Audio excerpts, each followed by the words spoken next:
Welcome to the Cultural Handshake with Demola Edo. You have a PhD in AI. You're a Nigerian. Mm-hmm. The major problems in Nigeria is lack of education, Mm-hmm. poverty, unproductivity. Mm. Can AI solve these problems? The number of out-of-school children in the north is ridiculous. It's like, is it 80% in some places? Mm-hmm.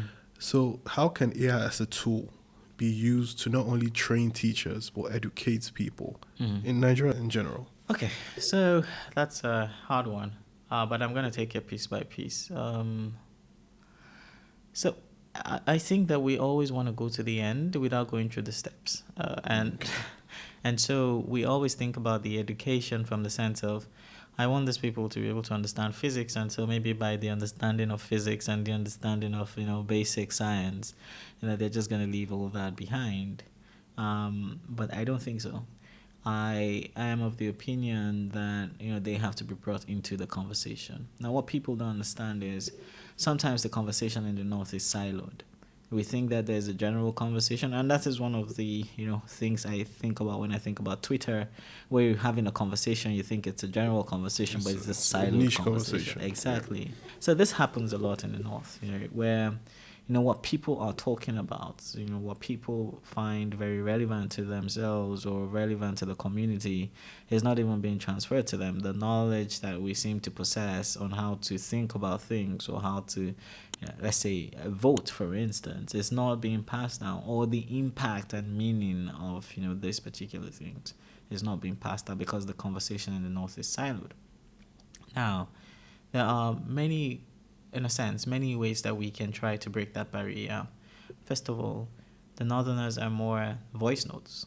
So you're texting on WhatsApp, they're using voice notes, right? Okay, I didn't know that. Yeah, they're using voice notes. It's more voice notes, especially down to the streets, right? So in a sense of how can we engage them in a conversation that is not even by text, when most of our learned conversation is based on text, is based on print. How can we bring them into the conversation when they've been siloed in their languages? How do we even understand the language? Yeah, because there are multiple indigenous languages. Exactly. Okay. So right now, one of the ways that I see AI helping is by, where we start to do automatic translation.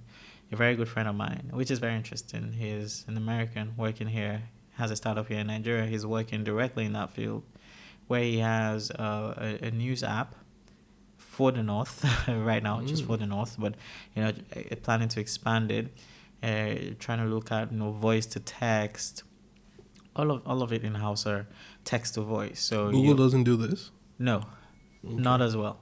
Right. So right now, all the news apps, it's very difficult to see something where you have news generated in Hausa being read to somebody in Hausa, and their voice is taken, and then the person maybe responds to it, and you can have a voice text conversation, even without actually, and then the person retains the culture of using voice notes and listening to voice notes. It's funny you said this, because the intro to this series, it's a mix of Fulfulde, Kanuri, Yoruba, Efik, Igbo. And I was looking for indigenous Hausa languages on YouTube, and I couldn't really find any. So like you said, it just means information is not being delivered to certain parts of Nigeria. Exactly. Because of a language barrier. Exactly. They are completely cut off. A lot of it is completely cut off. And let's not forget that this is a super large land mass we're talking about. Niger State, I don't know if they're, but they should be, is the biggest state in Nigeria.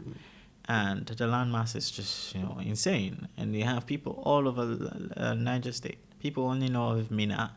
What about Wushishi? What about Shiruru? What about all of those Kontagora? And they all have indigenous languages? They don't, but they all have maybe a variant of Nupe, of Gwari, but they all have their own overarching culture that is, directly to them.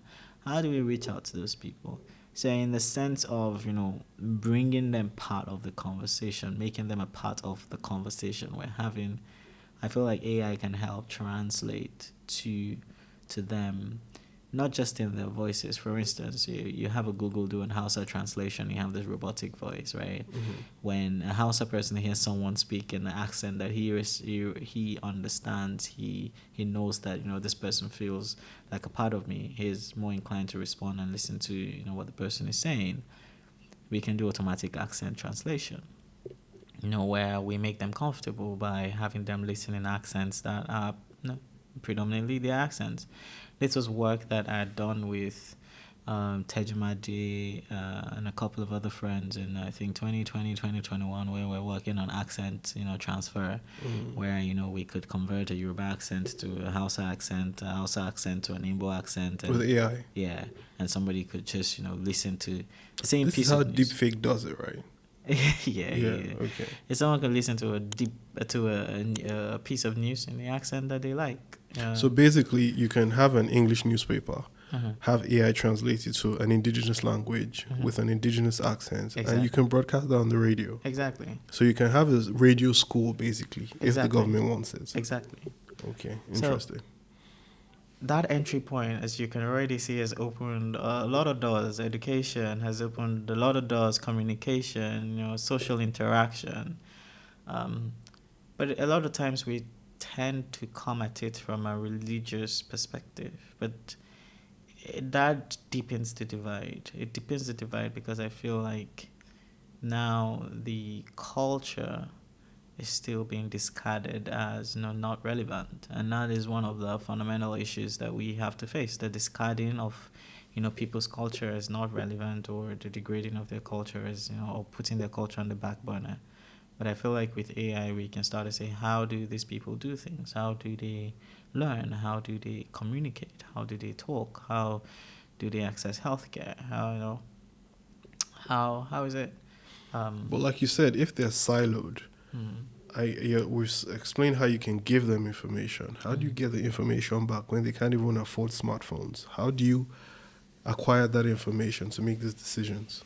I think this is what people think. I think because this is not just a North thing. This is across Nigeria. Yeah. So the thing is, people have phones, right? Right. Not necessarily smartphones, but people do have phones, right? We tend to think about this as, you know, a problem that we can solve in a day. We can't. So let's bring in the time element to it.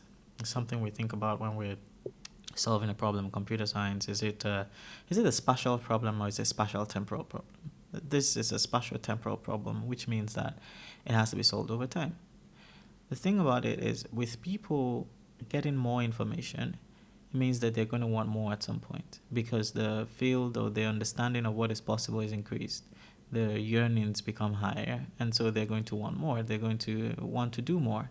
And when people are pushed to do more, they acquire more knowledge, and then this pushes them from that low end of the poverty spectrum, with their yearnings and the pushing. They start to climb with more information, more knowledge being delivered to them. They start to push up and up and up.